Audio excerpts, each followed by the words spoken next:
Hello, Doc. Surprise. Tell me something. Out of sheer curiosity, do you actually think that picking up and moving your little practice across town was gonna keep you away from me? Did you really think I wasn't gonna find you? I mean, come on. Underground or not, you didn't go very far. I mean, you patched up one of my own men 3 nights ago. Gunshot wound to the shoulder. Yeah, he was mine. Came straight back and told me all about it. Oh, don't look so stressed. I'm not here to hurt you. If I were here to hurt you, we wouldn't be having a conversation right now. You would just be crying. I am here because you've been avoiding me. And I don't like being avoided. Especially not by you. Oh, lollipops. I'm taking one of these. So, it's been what? 6 weeks? Something like that. Since you pulled the bullets out of me. Good work, by the way. Healing up nicely.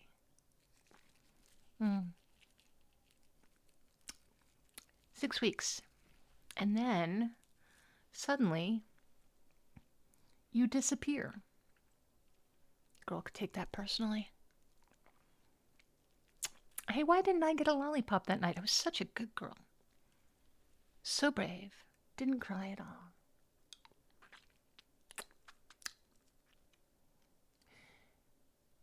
Do you know how many resources I have wasted trying to find you? How much time, how many people I had to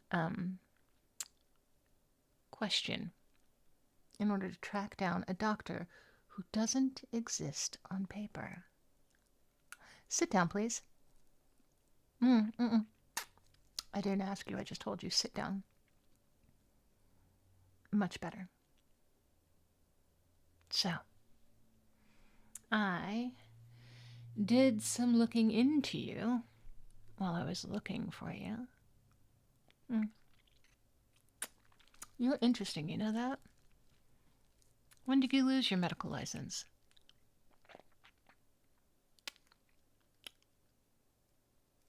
I mean, I respect the reason. Well, honestly, I think the hospital administrator was just trying to scapegoat you. But,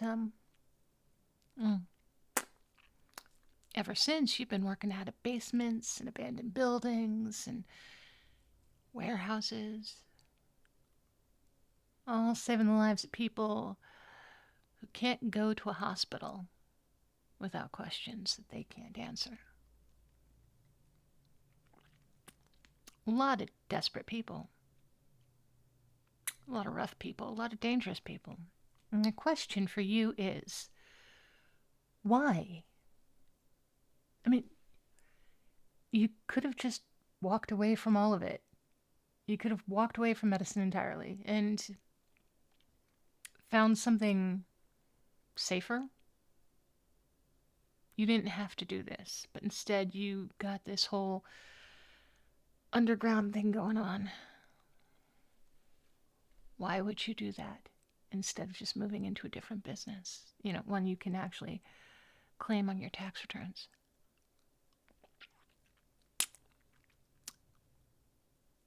Not going to talk to me? Okay. You don't have to. I'm not actually here to talk about your past. I'm here to talk about your future.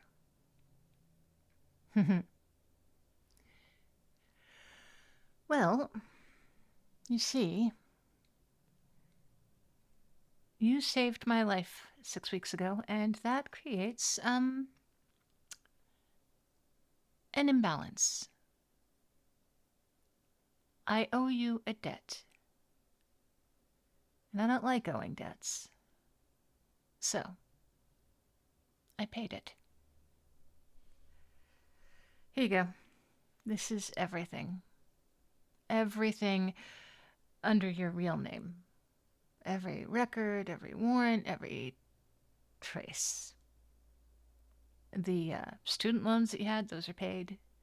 The malpractice suit that has been hanging over your head is settled. The family of the patient that you supposedly let die, they will not be pursuing legal action. No. No. They've received very generous donation, is what happened. And some encouragement to move on and heal. So, you're free. You are completely free. No more needing to run, no more needing to hide in basements, no more needing to, work on people like me for a living. Are you going to thank me?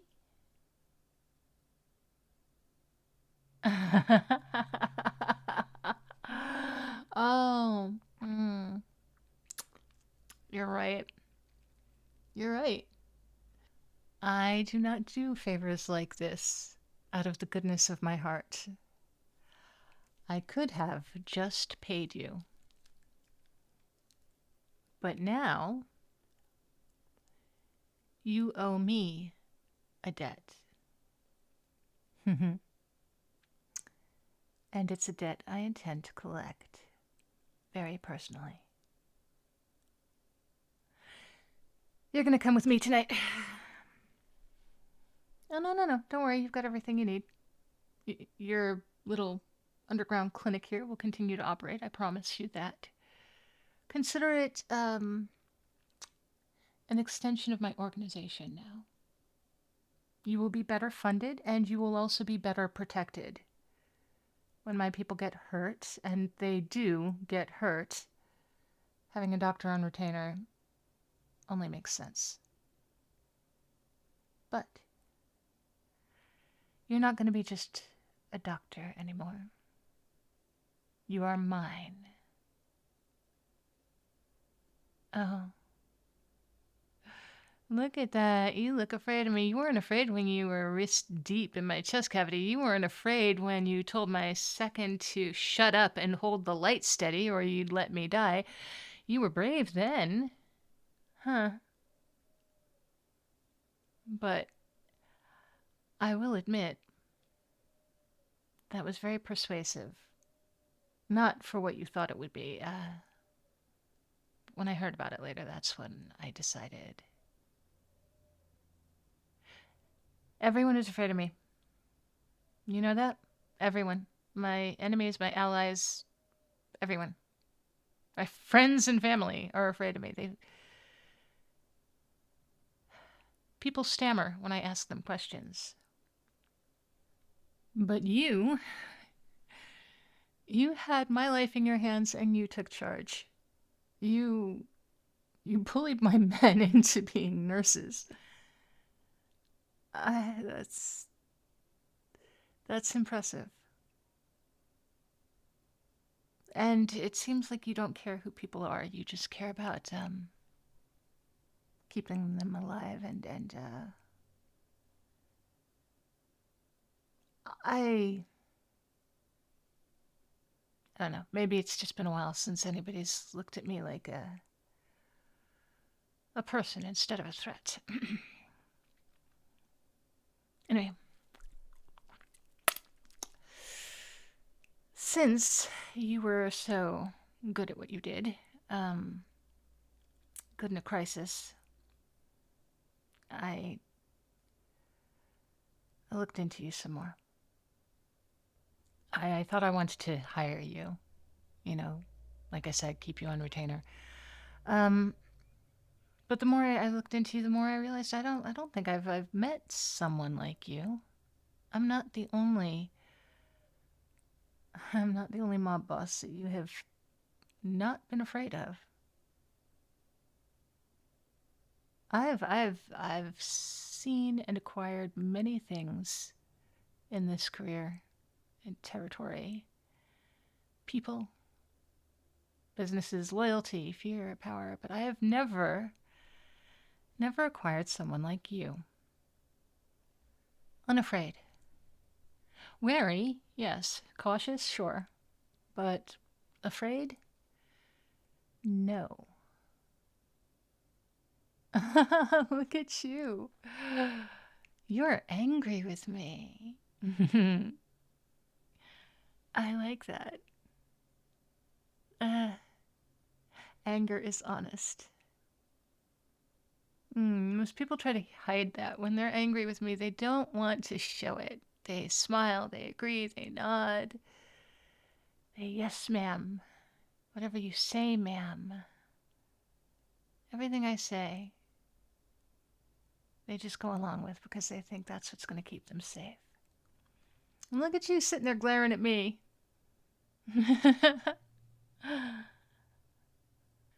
I'm not your enemy, though.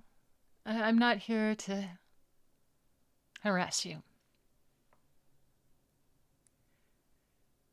I'm actually here because I can't stop thinking about you. That night I was on your table, I was kind of going in and out of consciousness. And you were talking to me. I don't know if you thought I couldn't hear you or if you thought that I could. But you were talking to me about constellations, I think. Something about Orion.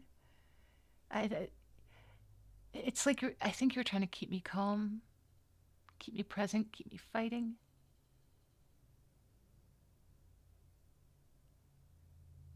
Anyway, no one has ever tried to calm me down before. Not like that, no. I'm going to be honest with you because I think that you are someone who values honesty. I do not do this. I do not pursue people. I am not in the habit of tracking down doctors in hidden clinics and offering them the world in exchange for just their presence. But that is effectively what I'm doing here.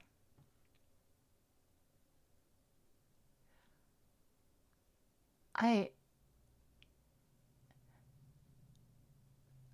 said I keep thinking about you, but it's that's a mild way of putting it. I haven't slept properly in 6 weeks, and yeah, at first it was just the pain, but every time I close my eyes, I picture you hovering over me, your face over mine, and I hear your voice telling me to hold on and telling me about constellations. And I find that I would like to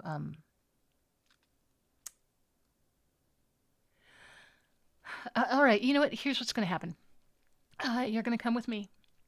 You can have your own suite in my building. It will be private, it will be comfortable, it will be secure, and you can continue to do your work, but you're going to do it safely and with resources that you never had access to before.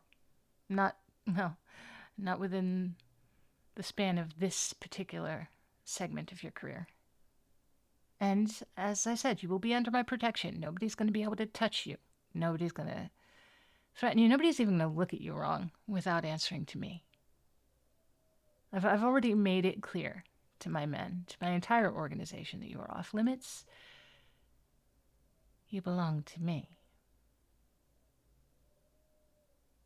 I saw some of the men looking at you that night.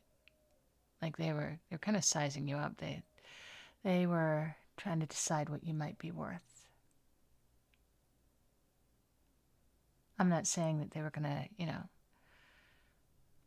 knock over your clinic or anything like that, but I wouldn't have put it past them. But I promise you, they're not going to be wondering anymore. You don't have to be afraid of them. You don't have to be afraid of anybody.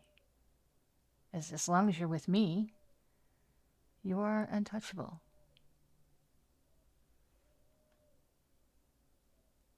I get that this isn't what you had planned, And it might not even be what you want. You probably just thought you were going to keep running and keep hiding and keep saving lives, didn't you? Just stay to the shadows until somebody finally caught up with you. But I am offering you stability and safety, purpose, or the ability to fulfill your purpose and stability and safety. And I'm offering you me. I am not a fool. I'm not naive enough to think that you're going to just, you know, be with me out of gratitude. I don't want your gratitude. I do want your attention, and I want your time, and I want a chance to get to know you. And that's it. I promise. It's not so bad, is it? What happens if you refuse? Then if you refuse, then I don't force you.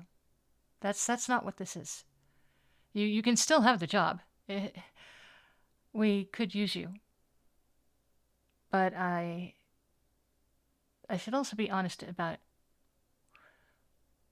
what happens if you go without my protection.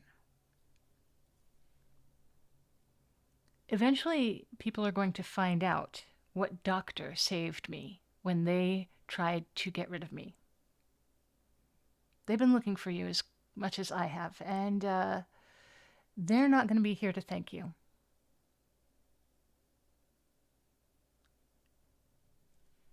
You made enemies that night. And I know you didn't mean to, but you made enemies. And you made enemies who do not forget and do not forgive easily. I can keep you safe from them. I will keep you safe from them, whatever your answer is. But it would be easier for you. Actually, it would be easier for both of us if you were close. If I could see you and know you're protected, know where you are, keep tabs on you. I'm not asking you. I'm not asking you to love me. I'm not even asking you to like me. I'm just saying, let me keep you safe. Let me have this. And maybe let me have you. If it works out. You're tired. You're very tired. I can see that. How long have you been running? How long have you been doing this? How long have you... You've been carrying a lot of weight. How about you let us share it? Come on, just for the night, right? Take a look. See what I'm offering you before you decide. I have good whiskey. Got a great view of the city. And then whatever happens, happens. Please. I don't say please often. You can ask anyone, but I will say it for you as many times as you need to hear it. Please.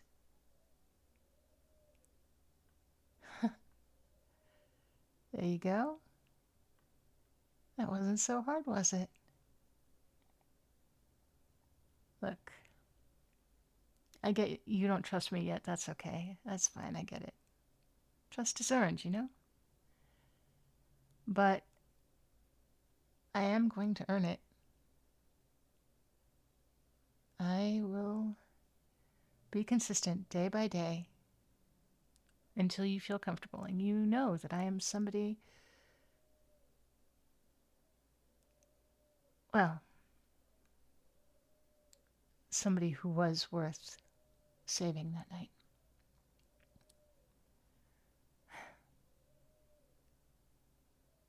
Anyway, let's go. Oh, careful, watch your step. You're gonna like the penthouse. It's quiet, it's beautiful, it's safe, and you'll be there, which makes it better for me. And then I'll get to say thank you properly. Not just for saving my life, but for,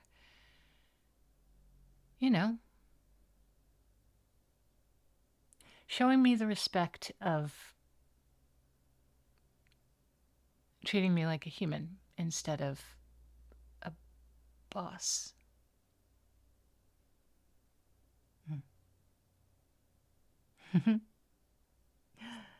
Oh, you're gonna like this. You know you're already mine, Doc. I know you don't realize that. But you are.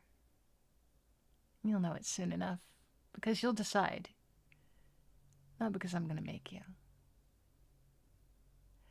But you are mine.